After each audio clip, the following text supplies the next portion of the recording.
प्रतापनगर एक बहुत ही संपन्न राज्य था। वहाँ के राजा बहुत ही प्रतापी थे और प्रजा का पूरा ख्याल रखते थे। राजा ने पूरे जीवन प्रजा की मन से सेवा की थी, लेकिन अब वो बूढ़े हो चले थे, तो मन में बड़ी दुविधा थी कि उनके बाद राज्य को कौन चलाएगा। राजा साहब के 3 बेटे थे। अब तीनों ने एक ही गुरु और एक ही विद्यालय से शिक्षा ली थी, लेकिन राजा ये निर्णय नहीं कर पा रहे थे कि कौन राज्य के लिए सबसे अच्छा उत्तराधिकारी है। अब राजा ने तीनों बेटों की परीक्षा लेने की सोची। एक दिन राजा ने सुबह सुबह सभी पुत्रों को बुलाया और उन सबको एक एक बोरी गेहूं देते हुए कहा कि मैं और तुम्हारी माता तीर्थ यात्रा पर जा रहे हैं, हमें वापस आने में 1 वर्ष से भी ज्यादा लग सकता है। तुम तीनों की ये जिम्मेदारी है कि अपने हिस्से के गेहूं को संभाल के रखना, और जब मैं वापस लौटूं तो तुमको ये गेहूं की बोरी वापस लौटानी है। ऐसा कहकर राजा और रानी तीर्थ यात्रा पर चल दिए। सबसे बड़े बेटे ने सोचा, ये गेहूं की बोरी पिताजी को वापस लौटानी है तो इसे मैं तिजोरी में बंद कर देता हूँ, जब पिताजी आएंगे तो वापस दे दूंगा। यही सोचकर उसने गेहूं की बोरी तिजोरी में रखवा दी, ताकि एक दाना भी इधर उधर ना हो। दूसरे बेटे ने सोचा कि तिजोरी में तो गेहूं सड़ जाएंगे, मैं इन गेहूं को खेत में डलवा देता हूँ, जिससे गेहूं की अच्छी फसल होगी और पिताजी को 1 बोरी की बजाय कई बोरी गेहूं दे सकूंगा। अब उसने ना गेहूं के लिए अच्छा खेत देखा, और ना ही अच्छी उपजाऊ जमीन देखी, और ना ही खेत की घास फूस को साफ कराया।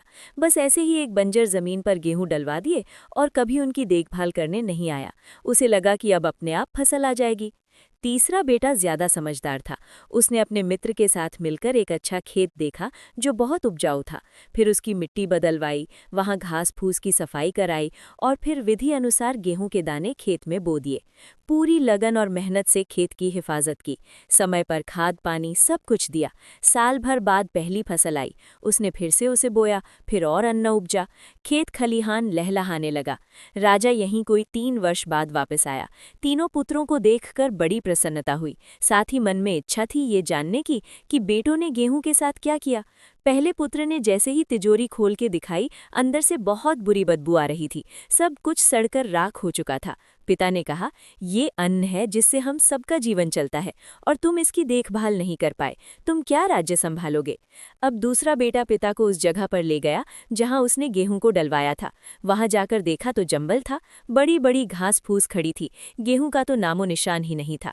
राजा बहुत नाराज हुआ और उसे भी राज्य का उत्तराधिकारी बनाने से मना कर दिया। अब तीसरा पुत्र पिता को अपने खेतों पर ले गया। वाह, दूर से ही एक अलग खुशबू आ रही थी। गेहूं की फसल लहलहा रही थी, चारों तरफ हरियाली और जीवन था, और उस खेत से 50 बोरी से भी ज्यादा गेहूं उत्पन्न हो चुका था, और आज भी खेत में फिर से फसल खड़ी थी। राजा का मन देखकर बहुत प्रसन्न हुआ, और राजा ने तीसरे बेटे को अपने राज्य का उत्तराधिकारी बनाने का निर्णय लिया। दोस्तों, उस राजा की तरह भगवान ने भी हमें कुछ गेहूं संभाल के रखने को दिए हैं। वो गेहूं है हमारा जीवन, जिसे हम बेकार के कामों में नष्ट कर देते हैं।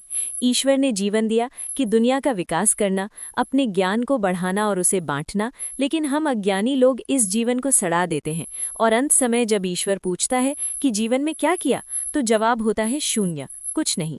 अपने मन की जमीन को साफ करिए, उसमें जो घास फूस हैं वो हटाइए, मन में जो ईर्ष्या गुस्सा और व्यसनों को हटाइए और अच्छाई के बीज बोइए। फिर ईश्वर आपसे बेहद खुश होंगे।